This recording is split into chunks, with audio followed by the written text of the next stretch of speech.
속에서 그래도 우리가 더욱더 미래를 준비해야 할 부분들이 많이 있다 생각합니다.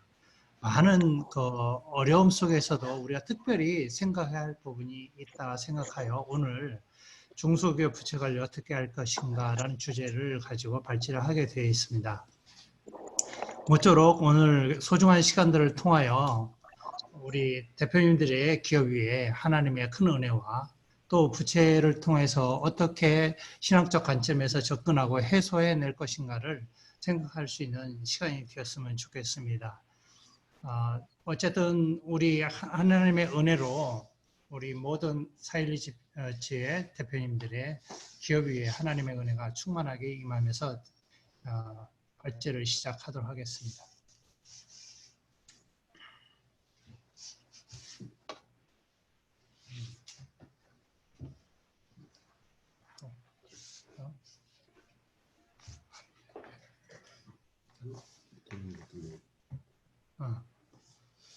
자,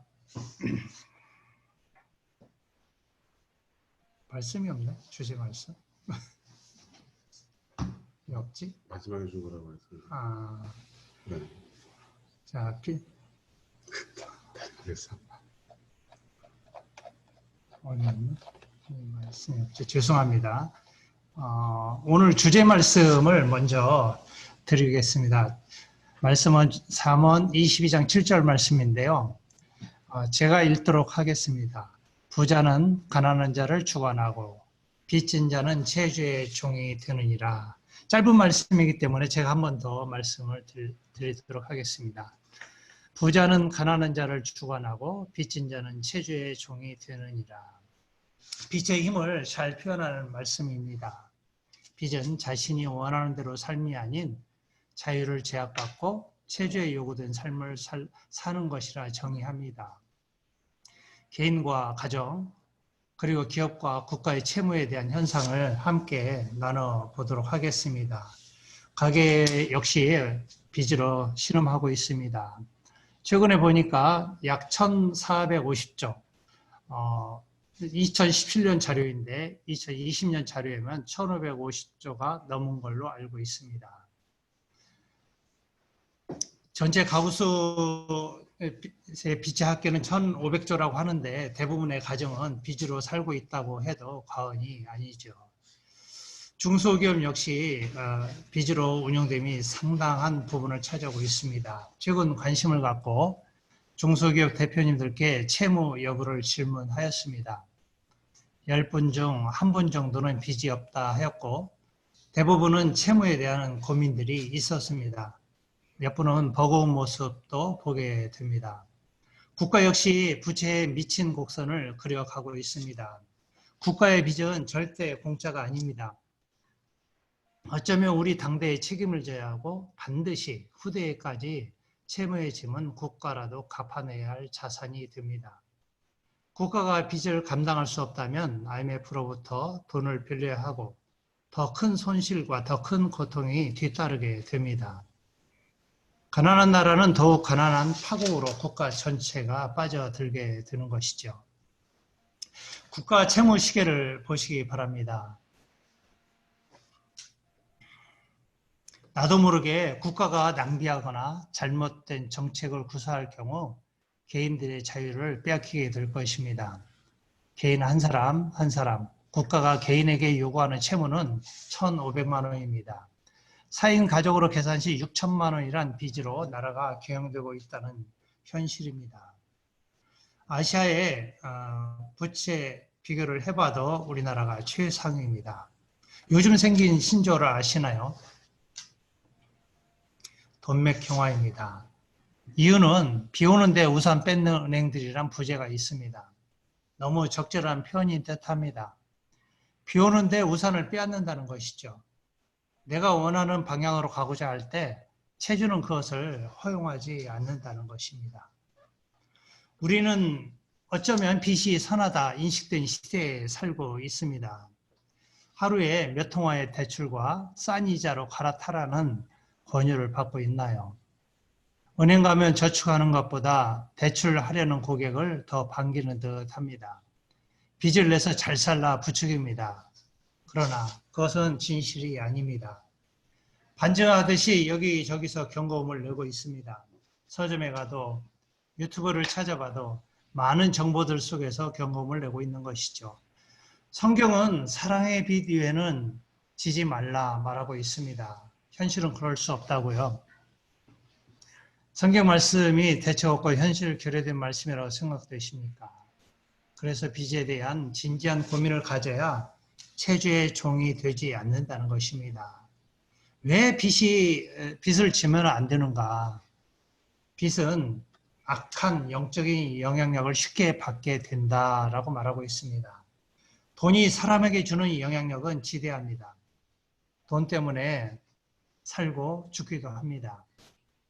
돈 자체는 중립적인 가치로 사용하는 자가 어떻게 사용하는가에 따라 돈을 사랑하기도 하고 돈을 선용하기도 합니다.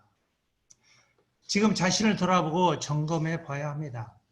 돈이 너무 좋아 하나님보다 더 기뻐하고 있는가? 돈의 가치보다 하나님을 충분히 사랑하고 있는가입니다. 강대성 목사님은 이런 말씀을 하시더군요. 신앙은 재정의 변화가 뒤따라야 한다라고 말했습니다. 왜냐하면 돈 또는 채무는 영적인 삶에 지대한 영향력을 끼치기 때문이라고 말하고 있습니다. 빚에 대한 정의를 새롭게 하고 목표를 세워야 합니다. 포스트 코로나 시대의 키워드는 불안과 불확실성이라 할 수 있습니다. 경영의 불확실성과 곧 위기에 대비를 해야 함에도 빚은 이를 용납하지 않습니다. 체주는 비 오는데 우산을 뺐듯이 체주의 것을 먼저 집행하고 남은 것으로 하라 명령하고 있습니다. 전문가들은 빚에 대한 인식을 제고하라고 말하고 있습니다. 앞으로 5년 빚 없는 사람만이 살아남는다면 중소기업에게는 가장 끔찍한 현실이라 생각됩니다. 100세 시대의 노후 자금은 꿈도 못 꾸면서 지금 당장 회사 경영 자금에 시달리고 있는 현실 앞에 혹여 절망스럽지는 않는지요. 채무에 대한 분명한 자기 진단이 필요합니다. 그리고 그 부분을 전문가와도 상의를 해야 합니다. 그리고 성경적 접근 방식에 적극적으로 우리는 반응해야 합니다. 그래서 오늘은 주제 발제 자체는 매우 짧습니다. 두 가지 질문을 들고 나왔는데요. 채무를 지게 된 과정을 나누어 보면 좋겠습니다. 채무를 지게 된 과정이 철박함 속에 채무를 지게 되었나, 아니면 조금 더 노력하였다면 하는 아쉬움이 있지는 않는지 생각해 볼 일입니다. 두 번째 질문은 킹덤 컴퍼니 경영자로서 부채 관리 계획이 있다면 나눠주시기를 바라는 마음이 있습니다. 빚을 지기는 쉽습니다. 그러나 상황은 넉넉하지 않습니다. 그럼에도 반드시 갚아내야 하는 채무의 상환 계획, 어떻게 세울 것인가 중요합니다. 저는 이 발제를 10분을 들고 나왔습니다. 그리고 나눔 이후에 정리를 제가 7분 계획을 하고 있습니다. 저는 이 발제를 들고 나오게 된 계기를 이렇게 생각을 정리를 하게 됐습니다. 늘 고민된 채무가 조금씩 늘더니 상당한 액수까지 늘어났음에도 불구하고 저렴한 은행 이자에 안주하여 15년간 내고 있는 자신을 돌아보고 어려운 경영 환경 속에 다음 세대의 경영 이양의 걸림돌로 생각하여 3년 계획을 세우고 기도하며 각고의 노력으로 3년 차이는 오늘 현재 채무의 짐에서 벗어났습니다. 누구나 겪었을 듯한 채무 문제의 경험을 나누고 최저의 종이라는 인식의 전환과 함께 채무로부터 자유함을 얻을 나눔을 기대합니다. 생각하고 나누는 것 질문 1을 다시 한번 정리해 보자면 채무를 지게 된 과정을 나눠주십시오. 두 번째 질문은 킹덤 컴퍼니 경영자로서 부채 상환 관리 계획이 있다면 이것을 나눠주시고 공유했으면 좋겠습니다. 발제를 이것으로 정리를 하고 여러분들의 나눔을 기대합니다.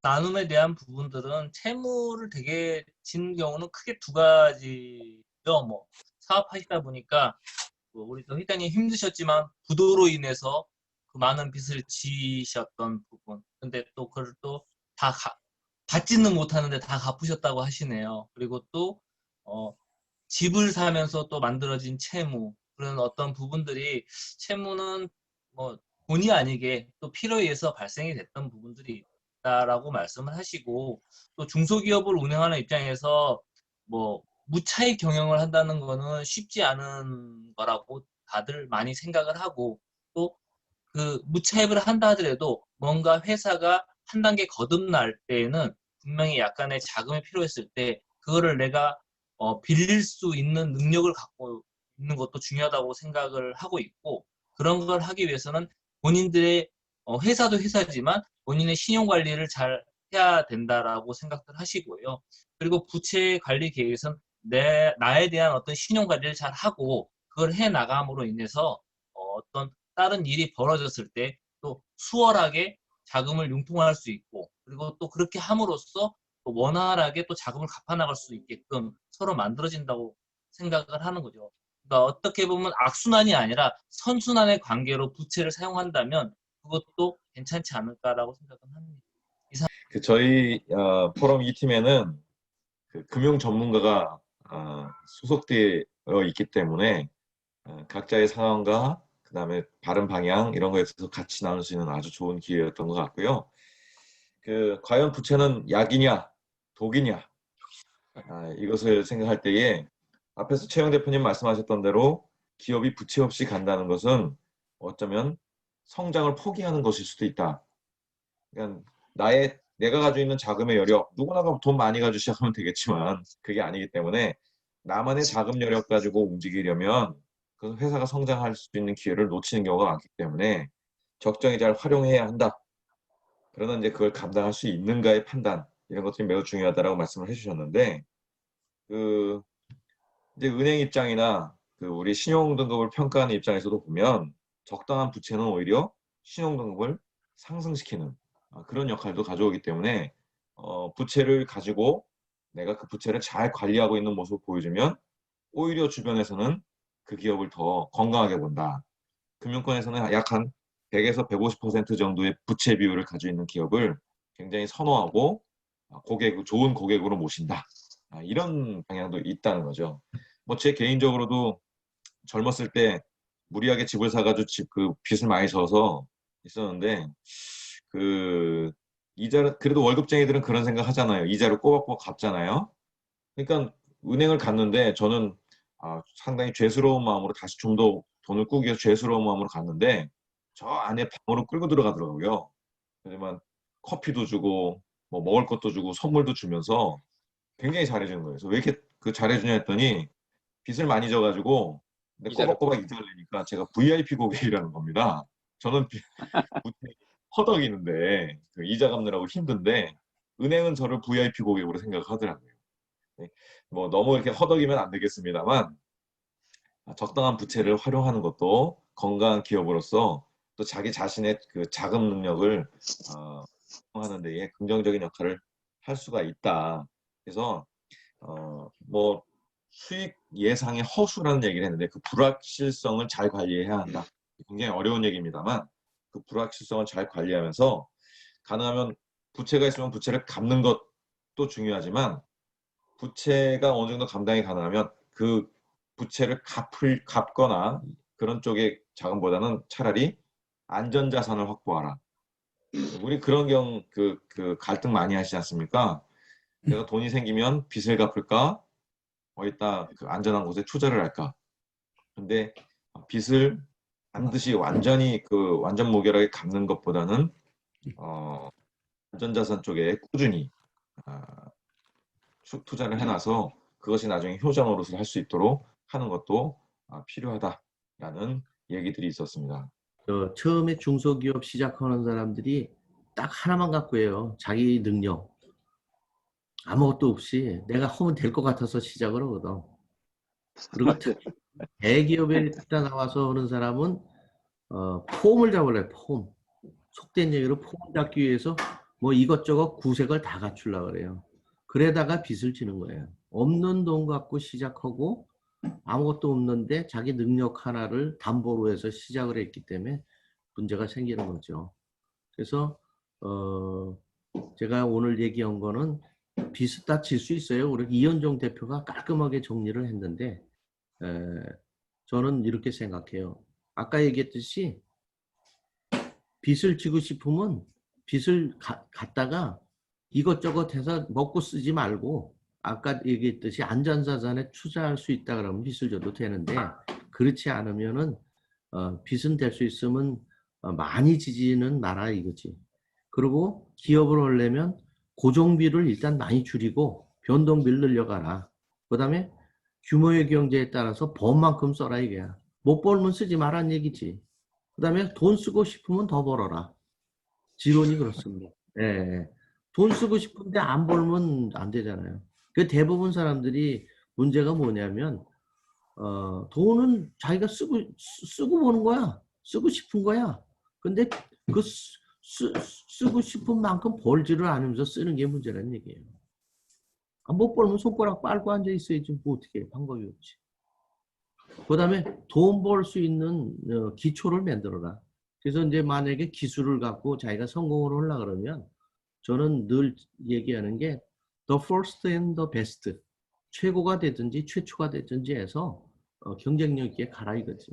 그 다음에 매출을 너무 신경 쓰지 말아요. 은행 비유 맞추려고 너무 하지 말고.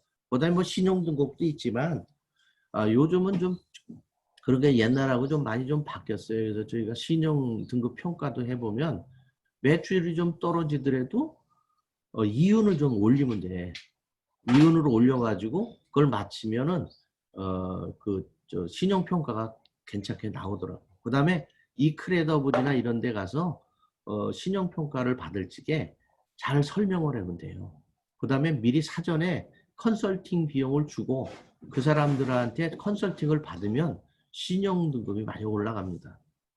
그것도 하나의 방법이에요. 그리고 신용등급이 몇 군데 나누는데 그걸 좀 잘 활용하면 될 것 같아요. 그래서 아까 우리 대표님 중에 한 분이 카드 쓰는 거를 현금으로 썼더니 많이 전략이 되더라. 그것도 하나의 방법이에요. 방법일 수가 있거든요. 그 다음에 처음 사업을 시작하는 사람은 그냥 혼자 몸으로 때우고 신규 사업을 하는 데는 사장이 앞장서서 한 번 이렇게 회전이 될 때까지는 사장이 결말을 봐야 돼. 시작해서 끝날 때까지. 그러니까 엄청나게 고통을 많이 받고 그 결과물이 제대로 나왔을 때 그걸 직원들한테 위임을 해서 시켜야만이 성공할 수가 있지 않나 그렇게 생각을 해봤습니다. 그래서 뭐 부채도 자산에 들어가니까 올리는 거 괜찮습니다. 근데 너무 기업하는 사람이 부채 없게 하려면 가게를 해야지, 가게. 사업을 하지 말고 가게를 해야지. 그렇지만 주식회사 달고 하면 적정한 부채는 필요합니다. 여기 지점장님도 계신데 저 부채 제로로 만든다 그러는 거 미친 사람이라고 할 거 아니야.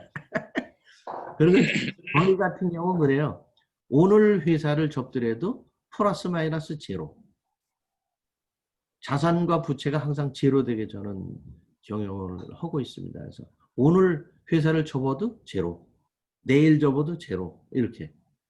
그러니까 돈은 많이 뭐 플러스는 안 되더라도 그렇게만 운영해 나가시면은 굉장히 중소기업. 그 다음에 돈은 50부터 번답니다. 50부터. 젊어서 너무 돈 벌려고 난리치지만 돈 벌 수 있는 기반을 닦아 놓으면 돼요. 그리고 실제 50부터 버는 돈이 60, 70, 80, 90, 100세까지 가니까 남는 돈이래.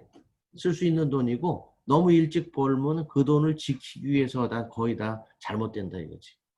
50까지 돈 벌 수 있는 기반을 닦으시고 그 다음에 그때부터 큰 돈 보지 마시고 그냥 오늘 먹고 살고 남한테 손 벌리지 않으면 그냥 하루하루 하나님한테 감사하고 그 빚은 뭐 자산이고 이러지만은 갚을 능력이 없을 때는 아까 우리 그 박종일 대표님도 손가락 깔라고 했지 않습니까? 그러나 빚은 지면 안 되는 걸로 저는 알고 있습니다. 그래서 아까 우리 말씀 중에도 빚에 종이 된다는 말씀이 있지 않습니까?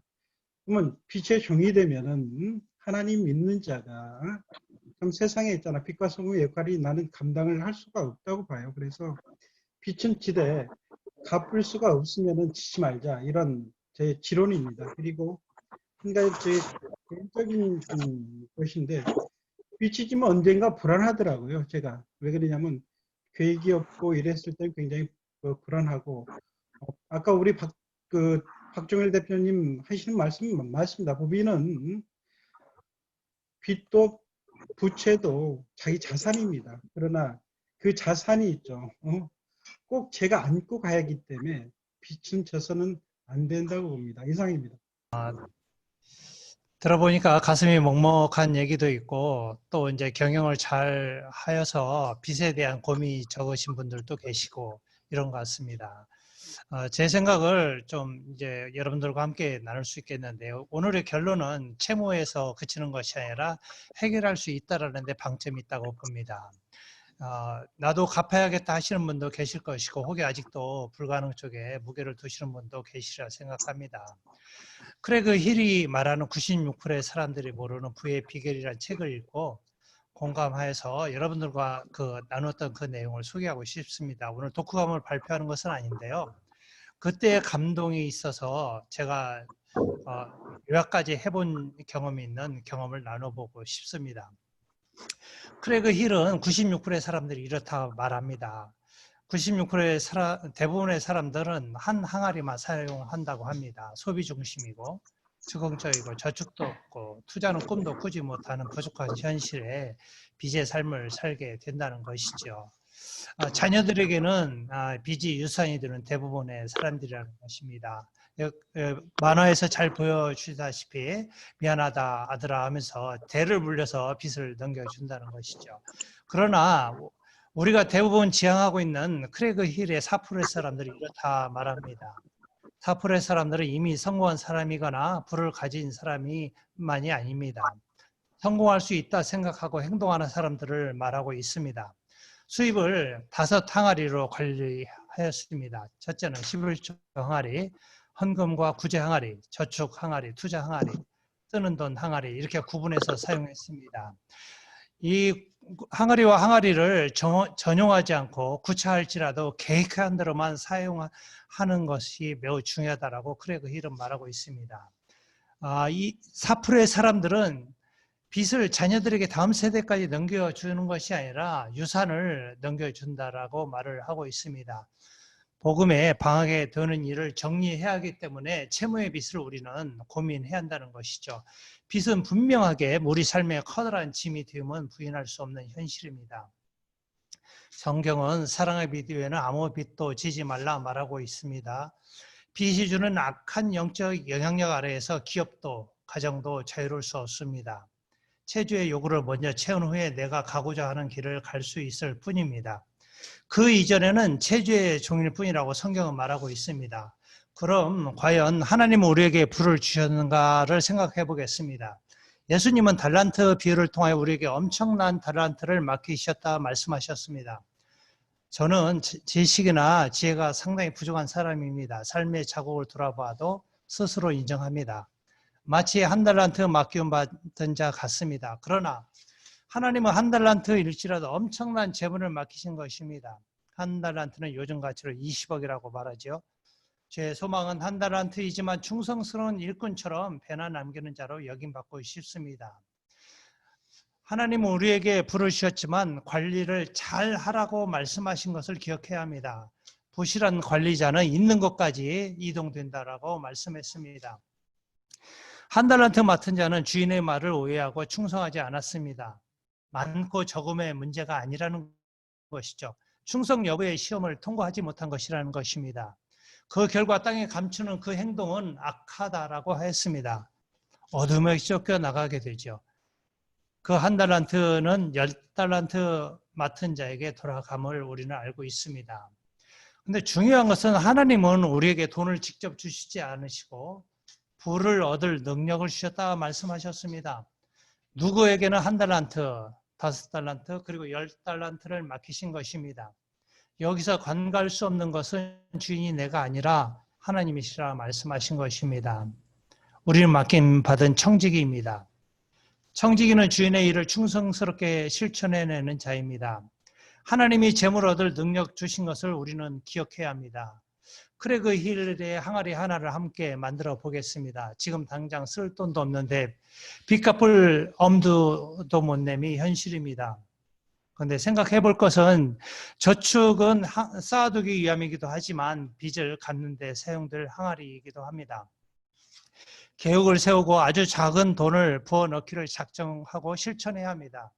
남은 거대한 산 같은 돈을 언제 채우냐 반문할 것입니다. 우리는 성경에서 해답을 찾기를 원합니다. 엘리야의 믿음을 주목해 보겠습니다. 엘리야가 기도한 저 수년 동안 비가 오지 않았습니다. 그러나 엘리야가 비 오기를 기도할 때 수년 동안의 가뭄이 일시에 해소된 것을 기억합니다. 그러기 전에 엘리야는 구름 한 점 없는 하늘을 두고 7번이나 기도하고 확인할 때 손바닥만한 구름을 보며 비가 온다고 선언한 것입니다.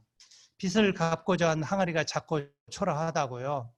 엘리야의 손바닥 믿음의 기도는 3년이 넘는 극심한 가뭄을 일시에 해소하고 이전의 기억을 기억하지 못할 정도로 부어주시는 하나님을 뵐 것입니다. 하나님은 우리에게 불을 얻을 능력을 주셨습니다. 신명기 말씀처럼 재물 얻을 능력 주셨음을 상기하며 손바닥만한 믿음이라도 작은 항아리에 실행에 옮길 때 모든 부족한 것을 일시에 해소하고도 10달란트를 남기는 충성스러운 청직이라 청함을 받을 것입니다. 잠언 10장 4절 말씀에 손을 게을리 놀리는 자는 가난하게 되고 손이 부지런한 자는 부하게 되느니라 말씀하였습니다. 오늘 주제의 말씀을 다시 한번 상기해 봅니다. 부자는 가난한 자를 주관하고 빚진 자는 체주의 종이 되느니라. 그 반대되는 말씀 잠언 13장 22절입니다. 선인은 그 산업을 찾아 선손에게 끼쳐도 죄인은 그 재물을 의인을 위하여 쌓이느니라. 빚은 빚의 악한 영적 영향에서 우리는 벗어나야 합니다. 누구나 어렵고 힘든 과정을 가고 있습니다. 혼자만 어려운 것이 절대 아닙니다. 어려운 과정을 혼자 걷지 마시고 성경적 삶을 살고자 하는 동역자들과 함께 하십시오. 피차 격려하고 기도하며 체주의 그늘에서 벗어나 하나님 나라를 위한 복음의 선한 영향 아래 완주자가 되기를 소원하며 오늘의 주제를 통한 빚에 대한 것을 마칠까 합니다. 모쪼록 우리 대표님들 사업과 가정 위에 하나님의 선하신 은혜로 인하여서 빚으로부터 해방되는 그날이 속히 임하기를 소원하며 이만 그칠까 합니다. 고맙습니다. 할렐루야.